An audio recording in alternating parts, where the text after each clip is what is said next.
नमस्कार दोस्तों, स्वागत है आप सबों का आपके अपने चैनल पर। दोस्तों आज हम लोग 25 जनवरी के क्वेश्चन को डिस्कस करने जा रहे हैं और आज हम लोग कुछ पेडागोजी क्वेश्चन देखेंगे और कुछ 8 से 10 क्वेश्चन लोग मैथ्स के देखने वाले हैं। तो दोस्तों हूबहू आपको सवाल देखने को मिलेगा और ऑप्शन के साथ। ये पहली बार ऐसा हो रहा है कि पेपर एनालिसिस में आपको ऑप्शन भी देखने को मिलेगा। आइए शुरू करते हैं। पहला क्वेश्चन कहता है इनमें से किसमें रेखीय सममिति है लेकिन घूर्णन सममिति नहीं है। अब देखिए आप में से कई लोग ये सममिति रेखा तो पढ़े होंगे लेकिन ये घूर्णन सममिति दोस्तों नहीं पढ़े होंगे।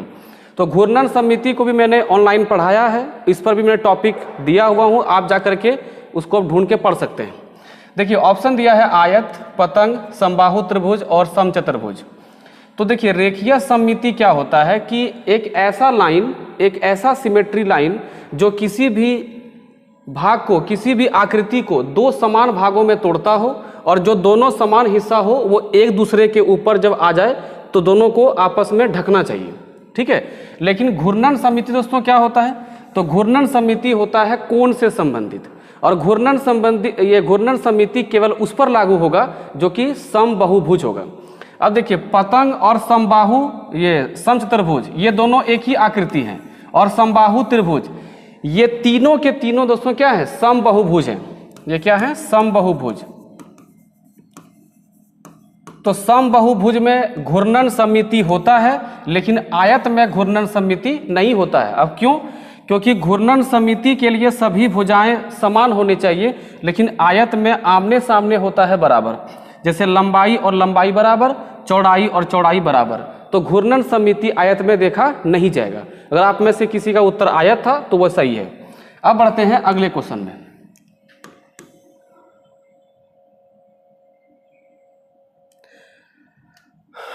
दोस्तों एक सवाल आपका सीरीज से दिया गया था, बहुत ही छोटा सवाल है। अगर आप में से कोई एसएससी रेलवे क्वेश्चन अगर ट्राई करते होंगे तो आपके लिए ये बहुत ही आसान क्वेश्चन है। कहता है 1, 3, 6, 10। अब इसमें क्या भरना है ये आपको बताना है। आइए देखते हैं। 1 से 3 कितना बढ़ा? 2। 3 से 6 कितना बढ़ा? 3। और 6 से 4 कितना बढ़ा? 6 से 10 कितना बढ़ा? 4। तो इस बार कितना बढ़ेगा? 5। तो 10 से 5 बढ़ेगा, इसका मतलब है कि अगला जो हमारा संख्या होगा वो कितना होगा? 15। तो आप में से जिसका भी उत्तर 15 था वो बिल्कुल करेक्ट है, ठीक है। आगे बढ़ते हैं।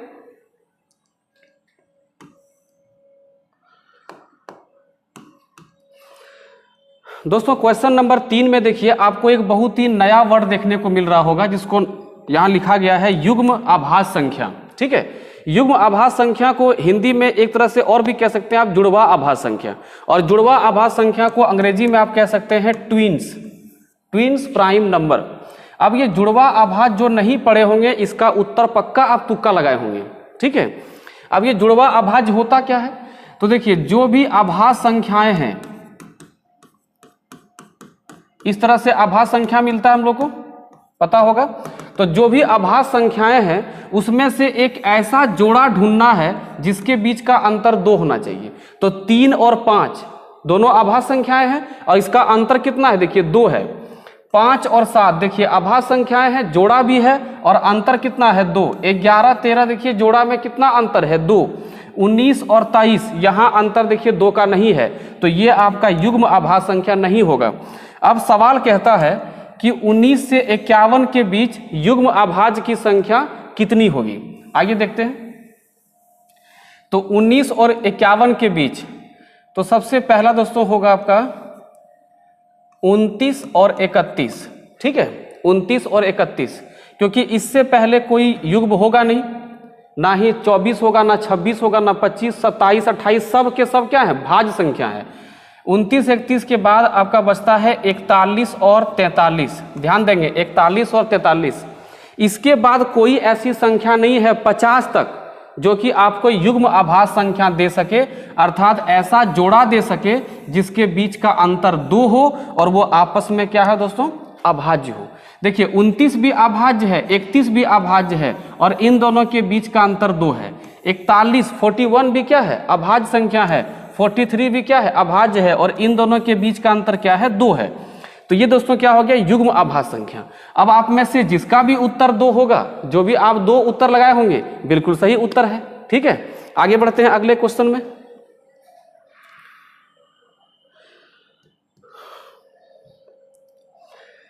दोस्तों ये सवाल देखिए, इसमें हम ऑप्शन नहीं दिए हैं क्योंकि इसमें हमको आंसर का जो आंसर था वही सिर्फ भेजा गया था, तो भाई उसको लिख करके हम क्या करते हैं ना, ऑप्शन पता नहीं था।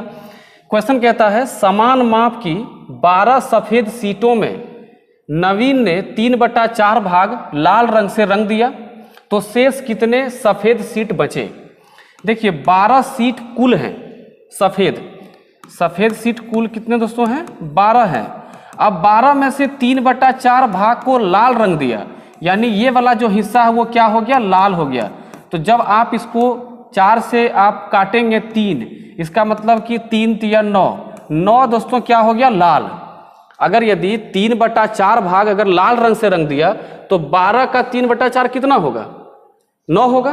तो ये दोस्तों 9 क्या हो गया, लाल। अब बताइए 12 में से अगर 9 लाल हो गया तो शेष बताइए, शेष कितना बचा, शेष बचा 3। तो अगर आप में से किसी का उत्तर 3 था आज के पेपर में तो बिल्कुल सही है।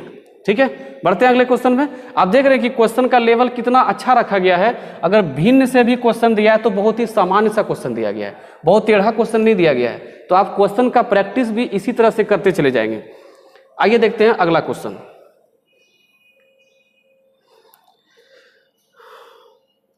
दोस्तों जैसा कि मैंने अभी आपको पिछले 8-10 वीडियो से मैं आपको बार बार कह रहा हूं कि एलसीएम एचसीएफ से जरूर क्वेश्चन मिलेगा आपको। ठीक है, अब देखिए यहाँ पे एक नाम आपको देखने मिल रहा है, लघुत्तम सार्वगुणज।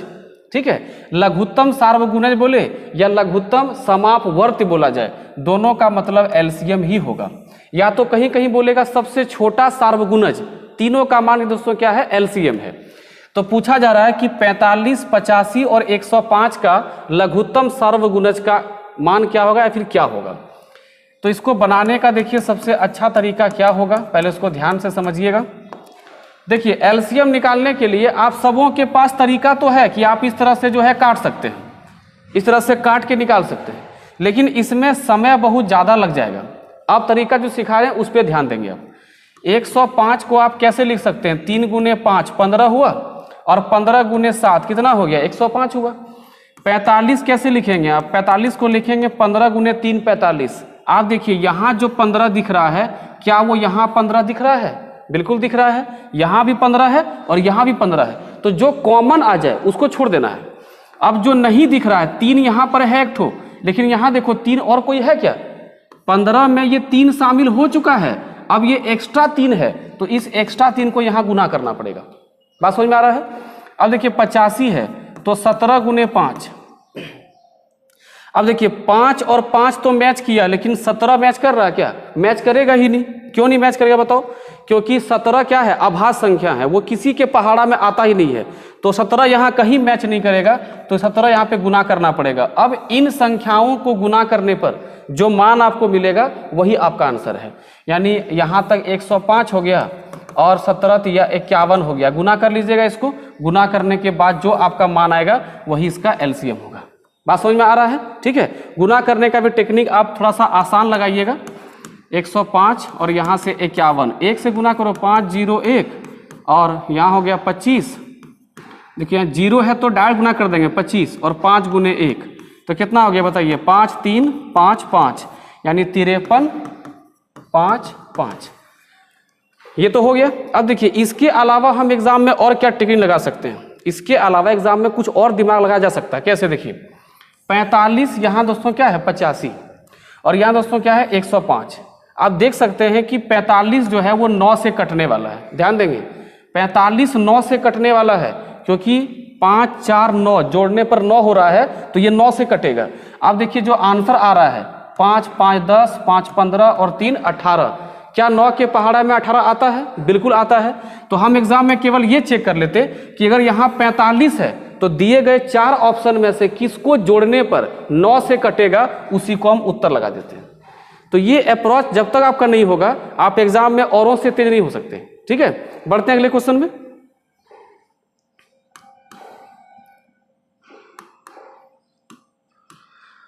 दोस्तों घड़ी वाला सवाल कुछ सीटिंग के बाद फिर से देखिए देखने को मिल रहा है। ठीक है, ये सवाल बिल्कुल एग्जैक्ट यही सवाल 2021-22 में जो एग्जाम हुआ था 21-22 में सीबीटी ऑनलाइन, उसमें भी ये सवाल देखा गया था, बिल्कुल यही सवाल था, हूबहू यही सवाल, ऑप्शन भी यही सेम था। आप जगह क्वेश्चन चेक कर सकते हैं। अब बताइए कि अगर कोई लोग प्रीवियस क्वेश्चन बनाया होगा, प्रीवियस पेपर बनाया होगा, तो उसको आंसर पता होगा और बिना बनाए टिक करके मार के निकल गया होगा। बोलिए इसमें क्या उत्तर होगा? सी नंबर होगा। नहीं, 6 बजे होगा। कैसे? देखिए 180 डिग्री का कोण कब बनेगा? आइए घड़ी बनाते हैं। ये हो गया 12, ये हो गया 6, ये हो गया 3 और ये हो गया 9। ठीक है, आप सबों को तो घड़ी देखने आता होगा। जब कभी कोई भी टाइम बजता है, चाहे वो 5 बजे, 6 बजे, 4, 3 जो भी बजता होगा, तो बड़ी वाली जो कांटा है, यानी कि जो मिनट का कांटा है, वो कहाँ दोस्तों होगा? 12 पे होगा। देखिए मिनट वाली कांटा कहाँ होगा? 12 पे। अगर हम 6 बजाते हैं तो छोटी वाली कांटा कहाँ होगा? 6 पे होगा। ये घंटे का कांटा हो गया और ये हो गया मिनट का कांटा हो गया। ये हो गया मिनट का और ये हो गया घंटे का, आवर का। अब बताओ क्या ये एक सीधा लाइन दिख रहा है? जब सीधा लाइन दिख रहा है तो सीधी रेखा पर जो कोण बनता है वो 180 डिग्री बनता है। पढ़े होंगे आप लोग। अगर कोई एक बिंदु है तो बिंदु के चारों ओर दोस्तों कितना बनता है? 360 डिग्री बनता है। अगर इसको बीच से हम काट दिए, यानी एक स्ट्रेट लाइन खींच दिए, सीधी रेखा खींच दिए, तो वो 180 को 2 हिस्सों में बांटेगा, 360 को 2 हिस्सों में बांटेगा, 180 और यहाँ 180। बोलिए तो सीधी रेखा कब दिखेगा? जब 6 बज रहा होगा। तो मार देंगे आंसर किसको? 6 को। और एक चीज और यहाँ देखिए, आप सीख लीजिए, अगर यदि 9 बज रहा होता, देखिए अगर यदि 9 दोस्तों बज रहा होता, अगर 9 बजेगा तो एक कांटा कहाँ होगा? 12 पर मिनट वाली, और छोटी कांटा कहाँ होगी? 9 पर। तो देखिए यहाँ पे जो एंगल बनेगा दोस्तों, ये होगा 90 डिग्री का, जिसको आप समकोण बोलते हैं। ये सवाल भी सीटेट में कई बार पूछ चुका है। ठीक है, उसके बाद एक चीज और समझिए, अगर यदि हम 3 बजाते हैं, ये हो गया घंटे का सुई और ये हो गया मिनट का सुई, तो देखिए यहाँ भी कितना होगा दोस्तों? 90 डिग्री होगा, यानी ये भी कितना होगा? समकोण होगा। तो समकोण बनने की स्थिति क्या क्या है? 3 बजे और 9 बजे आपको समकोण दिखेगा, और 6 बजे क्या दिखेगा दोस्तों? दिखेगा हमको 180 डिग्री दिखेगा। बात समझ में आ रहा है? कहीं कोई दिक्कत होना चाहिए। आगे बढ़ते हैं अगले क्वेश्चन में। तो दोस्तों अगला क्वेश्चन देखिए, ये सवाल जो है भिन्न से रिलेटेड है और थोड़ा हम कह सकते हैं कि सरलीकरण से जुड़ा हुआ है। क्वेश्चन कहता है कि जयंत 100 रुपया से 2 किलोग्राम जामुन खरीदता है, तो दोस्त करीम ने 3/10 भाग रुपया सहयोग कर देता है। यानी जितना उसका इन्वेस्टमेंट है उसमें से 3/10 कहाँ गया? 3/10 क्या है? ये उसका सहयोग है, हेल्प है। तो जयंत से करीम को कितना ग्राम जामुन मिलेगा? सबसे पहले आप ये देखिए कि 100 रुपया में 2 केजी जामुन लिया है, तो भाई 1 केजी का दाम कितना? बताओ। 1 केजी का दाम 50 रुपया है ना। अब देखिए कि वो सहयोग क्या कर रहा है। तो सहयोग का राशि है 3/10 गुने 100। तो जब यहां से आप काटेंगे यानी कितना रुपया? बताओ। 30 रुपया। अब सोच के देखो कि एक आदमी ने 30 रुपया सहयोग किया है, ठीक है, और 50 रुपया केजी है जामुन। तो 1 केजी का दाम अगर 50 रुपया, तो 100 ग्राम का दाम बताओ कितना भाई? 100 ग्राम का दाम होगा कितना? 5 रुपया। पता है ना, अगर 1 केजी में अगर 50 रुपया है तो 100 ग्राम का दाम कितना दोस्तों होगा? 50 रुपया। कैसे? थोड़ा सा और समझ लेते हैं, आइए देखते हैं। देखिए 1 केजी मतलब दोस्तों कितना होता है? 1000 ग्राम। 1000 ग्राम का दाम 50 रुपया है। तो अगर हम यहाँ से 1 जीरो काटेंगे और यहाँ से 1 जीरो काटेंगे, तो बोलिए 100 ग्राम का दाम कितना हुआ? 5 रुपया हुआ ना। तो 100 ग्राम का दाम 5 रुपया, और अगर आप किसी को 30 रुपया हेल्प किए हो, यानी 6 गुना हेल्प किए हो, तो कितना ग्राम मिलेगा बताओ? 600 ग्राम मिलेगा ना। जामुन कितना मिलने वाला है? 600 ग्राम मिलने वाला है। तो 5 रुपया में 100 ग्राम, तो 30 रुपया में 600 ग्राम, यानी कि करीम को जो है जयंत से कितना? 600 ग्राम जो है जामुन मिलने वाला है। ठीक है दोस्तों, बढ़ते हैं अगले क्वेश्चन में। देखिए कहता है किसी थैले में एक सफेद और 3 लाल गेंद थी। उस थैले में कितना सफेद गेंद डाल दिया जाए कि कुल गेंदों का 1/2 सफेद गेंद हो जाए? यानी सफेद गेंद 1 है और 3 लाल गेंद है, यानी कि 4 गेंद कुल है। अब उसमें कहता है कि कितना गेंद और डाल देना है कि सफेद का जो संख्या दोस्तों वो कितना हो जाए? आधा हो जाए। देखिए कुल कितना है? 4। ध्यान रखेंगे ये कुल है 4, और सफेद दोस्तों कितना है? सफेद है 1। अब देखिए, अगर हम सफ़ेद 1 बढ़ाते हैं, ध्यान दीजिएगा, बाय ऑप्शन चलते हैं ताकि आपको समझने में आसानी हो। अगर हम सफ़ेद 1 बढ़ाएंगे तो कुल में भी 1 बढ़ेगा, तो सफ़ेद 2 और कुल 5, आधा हुआ क्या? नहीं हुआ। अगर हम 2 बढ़ाते हैं, ध्यान देंगे, तो सफ़ेद 1 से 2 बढ़ेगा तो 3 हो जाएगा, और 4 से 2 बढ़ेगा तो 6 हो जाएगा। तो यही इसका आंसर होगा कि सफ़ेद अगर हम 2 बढ़ाते हैं तो सफ़ेद का जो अंश है वो आधा हो जाएगा, यानी 1/2 हो जाएगा। ठीक है, क्योंकि कुल यहाँ पे तब 6 हो जाएगा और सफ़ेद 1 और 2 3 हो जाएगा। देखिए आधा हुआ ना, 6 का 3 सफ़ेद तो आधा हो गया। तो इस तरह से आप क्वेश्चन को जो है सॉल्व कर सकते हैं। ओके दोस्तों, बढ़ते हैं अगले क्वेश्चन में। दोस्तों अगला सवाल जो है ये क्षेत्रमिति से है, और क्षेत्रमिति का सवाल जो है हर बार आयत, घन, घनाभ या तो वर्ग, इसी से जोड़ के पूछता सीटेट। क्वेश्चन कहता है कि जयंत ने आयत की भुजाओं को दिया सलाई मतलब माचिस से मापता है, तो उसने पाया कि लंबाई 6 गुनी और चौड़ाई 3 गुनी है। माचिस की लंबाई 40 मिलीमीटर है, ध्यान रखेंगे मिलीमीटर, तो आयत का क्षेत्रफल सेंटीमीटर में क्या होगा? तो सबसे पहले आपको पता होना चाहिए कि 10 मिलीमीटर बराबर 1 सेंटीमीटर, ये ध्यान रखेंगे आप। इसका मतलब है कि 40 मिलीमीटर को अगर हम 10 से भाग कर देंगे, इसका मतलब हो गया 4 सेंटीमीटर। ठीक है, 4 सेंटीमीटर, यानी दिया सलाई जो माचिस है उसकी लंबाई दोस्तों कितना है? सेंटीमीटर में 4। अगर सेंटीमीटर में 4 है तो आयत की, चलिए आयत यहाँ बना देते हैं, ये हो गया आयत। तो आयत की लंबाई कितना गुना बोला है? 6 गुना, तो 6 गुने 4 ये 24 होगा, और लंबाई 3 गुना, तो 4 तिया 12 हो जाएगा।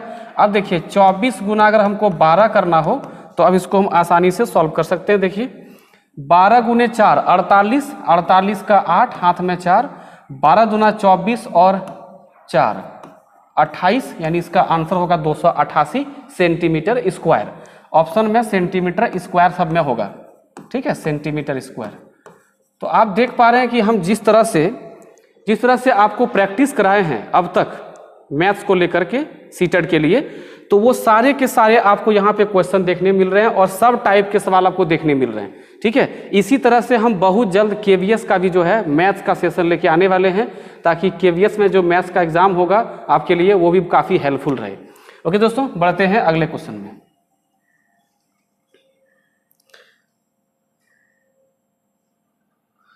देखिए ये सवाल एक पेडागोजी का सवाल है और बहुत ही छोटा सा क्वेश्चन है। कहता है कि शिक्षक बच्चों को कुछ आकृति दिखाता है, जैसे माचिस बॉक्स, ज्यामिति बॉक्स, ईंट, तो यह किसका उदाहरण है? बेलन का, शंकु का, घन का कि घनाभ का? ठीक है, अब सोचिए कि आज जरा इमेजिन करो कि माचिस का बॉक्स, ज्यामिति बॉक्स किसको बोलते हैं? जो कंपास बॉक्स आप यूज किए हुए हैं, ईंट तो आप जान ही रहे हैं। तो इन सबको अगर आप गौर करेंगे तो इसमें लंबाई, चौड़ाई, ऊंचाई अलग अलग पाया जाता है। ठीक है, तो वह दोस्तों कैसा होगा? घनाभ होगा। घन क्यों नहीं होगा? क्योंकि घन के सब बराबर होंगे, लंबाई, चौड़ाई, ऊंचाई सब बराबर होगा। शंकु तो होगा नहीं, बेलन होगा नहीं, तो इसका आंसर क्या हो जाएगा? घनाभ हो जाएगा। ठीक है, बहुत ही इजी क्वेश्चन था आज का ये सब। अब देखिए ये रहा आपका आज का लास्ट क्वेश्चन जो क्वेश्चन को मिला है अब तक। बाकी कुछ टॉपिक पूछा गया है, वो भी आपको दिखा देते हैं कौन कौन टॉपिक पूछा गया, उस पर आप गौर करेंगे। प्राथमिक स्तर पर शिक्षक सहायक सामग्री कौन नहीं है? अब ये सवाल हम सॉल्व आपको नहीं करेंगे, एक तो कम से कम आपको होमवर्क मिले, एक तो कम से कम क्वेश्चन आप थोड़ा सा प्रयास करें। आपको सब पढ़ाए हुए हैं, 10 ग्राम पढ़ाए हैं, डाइंस ब्लॉक, टेसिलेशन, कौन मापी, ये सब आप जान रहे हैं। ठीक है, और जो नहीं पढ़े हैं, जो नहीं मेरा वीडियो देखे हैं, तो जाकर के आप देख लीजिए। शिक्षण सहायक सामग्री गणित के लिए आपको 10-12 नाम मिलेगा, वो सब आप पढ़ सकते हैं। तो इसमें से आप बताइए कि प्राथमिक स्तर पे यानी 1 to 5 क्लास के बच्चों के लिए इसमें से कौन सा उपयोगी नहीं है, और आप कमेंट करिए। इसका उत्तर दोस्तों आपको सामने दिख जाएगा वहाँ पे। ठीक है, लेकिन इसको आप क्या करें? कमेंट करिए। अब देखिए, अब जो टॉपिक आपको ध्यान रखना है, जो आज पूछा गया किसमें? पेडागोजी में। सबसे पहले तो एक एनईपी से पूछा गया मैथ के लिए। एनईपी क्या कहता है मैथ में? थोड़ा एनसीएफ देख लेंगे आप। एनसीएफ 2005, एनसीएफ 2005 से क्वेश्चन पूछ रहा है। एनसीएफ में देखिए 2-3 बातों का आप ध्यान रखेंगे, जो मेरा सजेशन है आपको।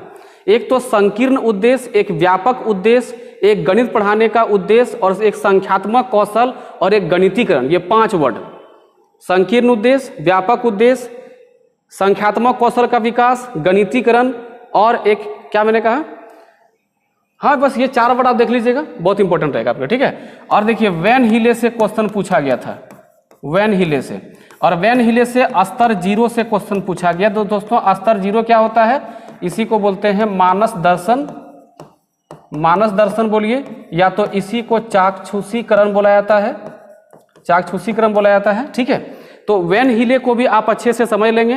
तो वैन हीले को मैंने डिटेल में पढ़ाया हुआ है, और वैन हीले में सटीक उसी पॉइंट को मैंने पढ़ाया जो एग्जाम में पूछता है। और आज के भी जो एग्जाम में क्वेश्चन दिया गया था वो भी मैंने एग्जाम्पल में मैंने बताया है। क्वेश्चन क्या था कि एक बच्चा जो है किसी आकृति को देख करके उसको वर्गीकृत कर सकता है, ठीक है, यानी उसको बांट सकता है, जैसे आयत को आयत की तरफ बांट सकता है, वर्ग को वर्ग तरफ बांट सकता है। तो ये स्थिति क्या हो गई, तो ये वैन हीले का स्तर 0 यानी चाक्षुषीकरण, जिसको आप बोलते हैं विजुअलाइजेशन, उस स्तर का बच्चा है, ठीक है। इसके 5 स्तर हैं, लेकिन क्रम में हम लोग 4 गिनते हैं। स्तर 0 में चाक्षुषीकरण यानी कि विजुअलाइजेशन, स्तर 1 हो गया आपका विश्लेषण, स्तर 2 हो गया आपका अनौपचारिक निगमन, जिसको आप बोलते हैं संबंध जोड़ के बताना, ठीक है। और नंबर 4 ये 3rd हो गया आपका निगमन, जो कि होता है एकदम बिल्कुल नियम कानून के साथ प्रमेय को सिद्ध कर पाना। और सबसे अंतिम होता है दृढ़ता, इसको बोलते हैं रिगॉर। वहाँ पे बच्चा क्या करता है, सेल्फ किसी को प्रूव कर सकता है, कोई नया थ्योरी को खोज सकता है, ठीक है। तो इन सब टॉपिक को आप अच्छे से देख लेंगे। और एक सलाह कि आप गणित का जो प्रकृति है उसको अच्छे से पढ़ के जाएंगे, उससे अच्छा क्वेश्चन घुमा घुमा के पूछ रहा है, ठीक है दोस्तों। फिर मिलते हैं नेक्स्ट वीडियो में, तब तक के लिए पढ़ते रहिए। जय हिंद।